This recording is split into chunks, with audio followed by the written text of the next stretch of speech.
New education policy जो 2020 में आई थी, उसके बाद हम शिक्षा के विभिन्न आयामों का जिक्र कर रहे हैं। हम जिक्र कर रहे हैं qualitative education, inexpensive education, digital education, multiple entry exit, interdisciplinary approach towards education और न जाने क्या क्या। पर मुझे लगता है कि जो एक लाइफ लॉन्ग लर्निंग का पक्ष है, जो जीवन पर्यंत शिक्षा हासिल करने की जो एक ललक है, वो बहुत महत्वपूर्ण है। और जो इग्नू जाना जाता है, ये पीपल्स यूनिवर्सिटी, ये एक बहुत महत्वपूर्ण पक्ष है कि हम सिर्फ डिग्री देने के लिए नहीं, हम अपने कोर्सेज को चाहते हैं। हम चाहते हैं कि देश में ज्ञान की एक ऐसी परंपरा शुरू हो।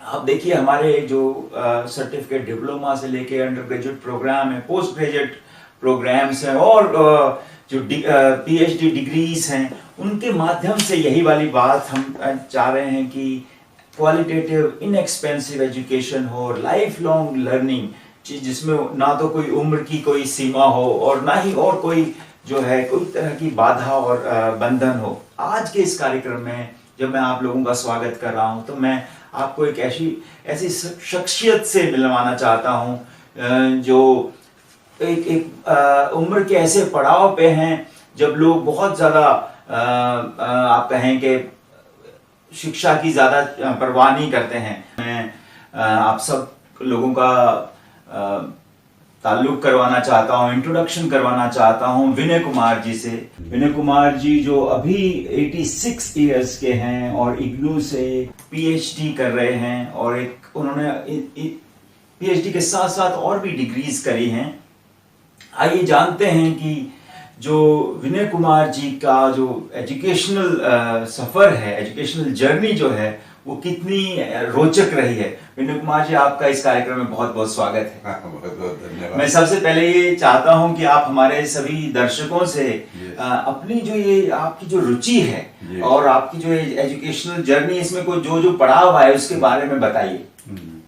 हम लोग एक ऐसे देश में रहते हैं, भारतवर्ष, और इसकी संस्कृति इतनी पुरानी है कि हमारे ऋषि संत बहुत तपस्या करके उन्होंने सबसे पहला काम किया कि हमारे जीवन का उद्देश्य क्या है और इस उद्देश्य को प्राप्त करने के लिए हमें क्या करना चाहिए। इसी के लिए जरूरत है शिक्षा की, है ना। लेकिन आज हम लोग भूल गए, क्योंकि अभी कहानी हम लोग पढ़ते हैं, नालंदा में हजारों पुस्तकें जला दी गई। वो हमारा भारतवर्ष का प्राचीन ऋषियों का जो गर्व था, उन्होंने जो ज्ञान की प्राप्ति की थी, वो हम आज नालंदा, तक्षशिला, विक्रमशिला, वो बातें पुरानी हो गए। लेकिन आज पुनः ये सौभाग्य की बात है, फिर इंदिरा गांधी ओपन यूनिवर्सिटी के माध्यम से फिर उस भूली हुई संस्कृति को वापस लाने के लिए जी तोड़ परिश्रम किया जा रहा है। इग्नू में एडमिशन कब लिया आपने सबसे पहले? तो एडमिशन रिटायरमेंट के बाद लिया। कौन से साल में? 1960 में। 1960 से जो है आपने जो है रिटायरमेंट ली? हाँ, एक्चुअली 60 में मैंने सर्विस ज्वाइन किया। 60 में सर्विस ज्वाइन, 94 में रिटायर किया। 94 में रिटायर किया, तो 94 में आपने, और 95 में वर्ल्ड कॉन्फ्रेंस हुआ था, first 13 conference of IGNOU, India was IGNOU was host. लेकिन मैं आपको उस बैकग्राउंड में ले जाना चाहता हूँ। मैं तो जॉब कर रहा था और जॉब करने के बाद से मैं रिटायर भी कर गया, है ना। रिटायर करने के बाद सोच रहा था कि मैं क्या करूं, तब तक मुझे एक दिन मैसेज मिला कि इंदिरा गांधी ओपन यूनिवर्सिटी का एक वर्ल्ड कॉन्फ्रेंस होने जाता है, फर्स्ट टाइम इन इंडिया, है ना। और इस तरह से मुझे उसके प्रति आकर्षण बढ़ा और मैंने वहाँ के 3 दिन का कॉन्फ्रेंस मैंने अटेंड किया। और मुझे पता लगा कि आप घर बैठ के पढ़ सकते हैं। तो आफ्टर रिटायरमेंट मैंने तुरंत जो है MAD, master of arts in distance join किया इग्नू में, और उसके बाद से 2 साल का कोर्स मैंने घर बैठे कर लिया। उसके बाद से फिर हमारे जो गाइड थे, उन्होंने रीजनल डायरेक्टर पटना, उन्होंने कहा कि और आगे आप लगे रहिए। और फिर मैंने एमफिल भी ज्वाइन किया और फिर एमफिल भी मैंने कर लिया। और फिर कहा कि नहीं, आप जब एमफिल भी कर चुके हैं तो पीएचडी भी कर लीजिए। ये बात बहुत महत्वपूर्ण है कि आप अपने जीवन के अन्य कार्यों के साथ साथ भी इस अपनी पढ़ाई को जारी रख पाए, चाहे वो MADE का कोर्स तो बहुत डिमांडिंग है, आपको पूरा उसमें कोर्सेज में असाइनमेंट भी होते हैं, आपको प्रोजेक्ट भी जमा करवाना पड़ता है, तो आपको कैसा लगा वो करना? बहुत अच्छा, उसमें प्रोजेक्ट हमारा सबसे ज्यादा इंटरेस्ट मिला, स्टाफ ट्रेनिंग। सही शिक्षक नहीं रहेंगे तो पढ़ाएगा कौन? इसी के लिए डिस्टेंस एजुकेशन में एक चैप्टर है, एक वो ट्रेनिंग ऑफ द टीचर्स, और इसी के लिए what should be the requisites of A training, ये मुझे मिला बैकग्राउंड फ्रॉम सत्संग से, है ना। किस तरह से आपके अंदर कॉन्फिडेंस होना चाहिए, आपके अंदर आपका पर्सनालिटी इंटीग्रेटेड होना चाहिए, क्योंकि टीचर का इम्पैक्ट बच्चों पर पड़े। अभी तो पहले के जमाने के हिसाब से ये जो है सो कोर्सेज तैयार होते हैं और बच्चे अपने घर पर बैठ के पढ़ते हैं, और इससे सबसे बड़ा डिफेक्ट हो रहा है अभी कि बहुत से बच्चे ड्रॉप आउट कर जाते, क्योंकि उसको तो ह्यूमन टच नहीं मिल रहा है। लेकिन हमारे पुराने जमाने में जो फेस टू फेस एजुकेशन हुआ करता था, उसमें शिक्षक बच्चे के हर समस्याओं को जानते थे और उसका सोल्यूशन देते थे। लेकिन हमारे ये डिस्टेंस एजुकेशन में इसका भी प्रावधान है, काउंसिलर, और उसके बाद से जो है वो स्टडी सेंटर्स है, आप अपनी समस्या को स्टडी सेंटर में जा करके आप अपने जो टीचर्स हैं उनको सामने रख सकते हैं। ये सुविधा आपको एकदम 24 every time you are invited to solve your queries. तो ये एक विशेषता है इग्नू की कि आज हम उसका लाभ उठाएं। लेकिन अभी दिक्कत क्या है, बच्चे के अंदर वो कॉन्शसनेस नहीं है कि ऐसा ऐसा इग्नू फैसिलिटी दे रही है और हमें उसका लाभ उठाना चाहिए। इसी के लिए हम लोग, ये तो आप इग्नू के ब्रांड एम्बेसडर की तरह से बात कर रहे हैं कि जो है हम बात जो करते हैं स्टूडेंट सपोर्ट सर्विसेज की, जब हम उनके लिए काउंसलिंग सेशंस लगाते हैं, हम उनको ज्ञान दर्शन ज्ञान वाणी पे पढ़ाते हैं, हम उनको इंटरनेट के थ्रू, फोन के थ्रू, और जो पर्सनल कांटेक्ट प्रोग्राम्स हैं, और ये जो असाइनमेंट वाला कंपोनेंट, ये अच्छी बात है। मैं अब पूछना चाहूंगा, जो आप 86 वर्ष की उम्र में जब आप PhD की तरफ हैं, आपका क्या PhD टॉपिक है? हमारा टॉपिक यही है कि विद्यार्थी कोर्स कंप्लीट नहीं करते हैं, बीच में ड्रॉप आउट कर जाते हैं, और फिर हमें रिसर्च के टॉपिक में ये दिया गया है what are the reasons of drop out and what is the solution जो ड्रॉप आउट नहीं हो। तो इस पर मैंने काफी अध्ययन किया है, और अध्ययन करके मैं इस निष्कर्ष पर पहुंचा हूं कि from very beginning of the career, right, उस बच्चे के अंदर ये इंस्पिरेशन जगना चाहिए कि मुझे कुछ करना है।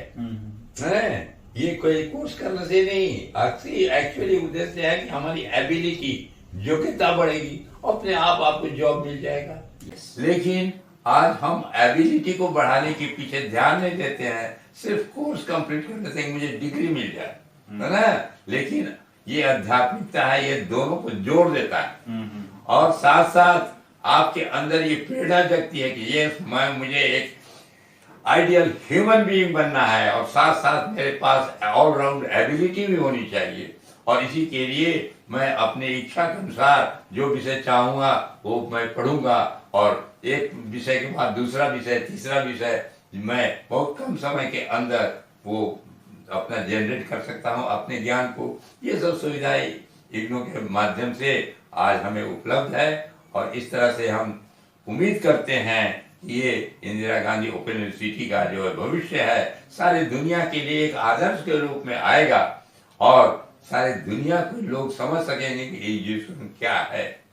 मैं आपसे ये जानना चाहता हूँ कि हम सब बात कर रहे हैं इग्नू की विशेषताओं की। सबसे पहली विशेषता मैं आपको बताने जा रहा हूँ कि यहाँ की ऐसी लाइब्रेरी है, मतलब आपको दुनिया में कहीं भी जाना नहीं पड़ेगा। You go and sit in the library and so many journals, so many books, so many diaries, तो आप कभी भी थकेंगे नहीं। ज्ञान का समुंदर है, ज्ञान का समुंदर, आप थकेंगे नहीं।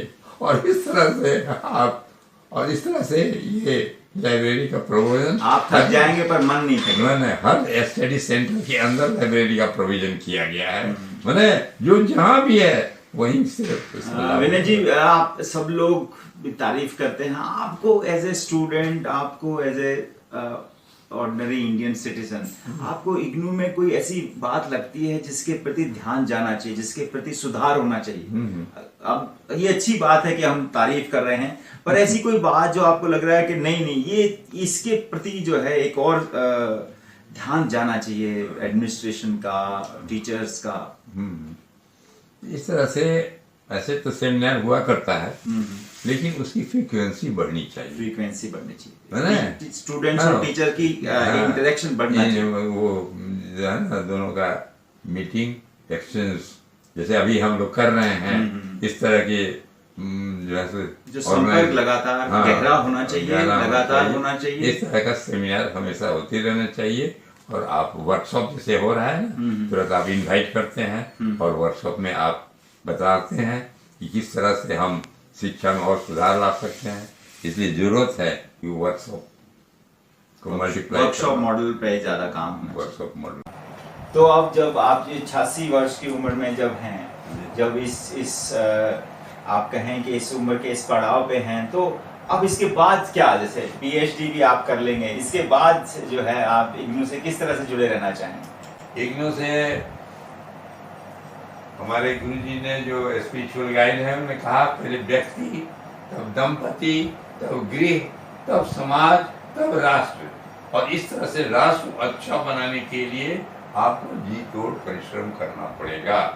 और इसी के लिए अनएंडिंग लाइफ लॉन्ग प्रोसेस है, इसमें कहीं भी गैप नहीं है, कॉमा फुल स्टॉप नहीं है। आपको लाइफ लॉन्ग, ये बड़ी बात है, ये आपके सोच में, आपके बोल में और आपके करनी में एक होना चाहिए।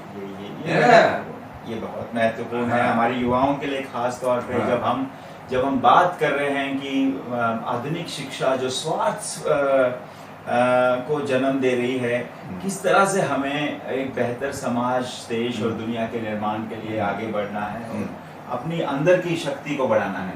मैं ये भी जानना चाहता हूँ आपसे कि जब आप देख रहे हैं कि इग्नू की कोर्सेज में कि कितनी बड़ी एक लिस्ट है, चाहे वो अंडर ग्रेजुएट कोर्सेज हों या पोस्ट ग्रेजुएट कोर्सेज हों, सर्टिफिकेट, डिप्लोमा हो, आपका क्या मन करता है कि और कोर्स करें इसके अलावा? करना बड़ा जाना है, we have to see what is the demand of the learner, और इस तरह से उसके अनुसार कोर्स तैयार करना होगा। और इस तरह से कोर्स तैयार करना होगा ताकि हर आदमी की जो दिली तमन्ना है वो पूरी हो। और एक बात और इसके अंदर मुख्य है, वो हमारे गुरु जी का एक वाणी है, हट जाना दुर्बलता नहीं है, फेल हो जाना is not, try and try again, try and try. हाँ, एक बार नहीं हुआ तो इसीलिए ना उन्होंने दिया कि ये तुम 2 वर्ष में नहीं कर सकते हो, 3 वर्ष में करो, 4 वर्ष में करो, फिर बैठो इम्तिहान। इस तरह से यह अम्लान चेष्टा ही तुम्हें मुक्ति की ओर ले जाएगी, तुम्हारी लाइफ को success. There is a will, there is a way। ये बहुत बड़ी बात है और हम विनय जी का बहुत बहुत धन्यवाद करना चाहते हैं इस कार्यक्रम में इतनी महत्वपूर्ण बातें हमसे रखने के लिए, युवाओं को खास तौर पे, और इस देश के प्रत्येक नागरिक से के लिए मुझे लगता है आप बड़े प्रेरणा के स्रोत हैं। हम आपसे ऐसे ही जो है प्रेरणा हासिल करते रहेंगे और इस कार्यक्रम में ये बातें करने के लिए आपका बहुत बहुत धन्यवाद। तो मुझे बहुत खुशी हुई, आपने मुझे एक मौका दिया ताकि हम लोग जो बर्निंग प्रॉब्लम है समाज का, उस पर हम लोग कुछ काम करें। धन्यवाद, आपका बहुत बहुत धन्यवाद।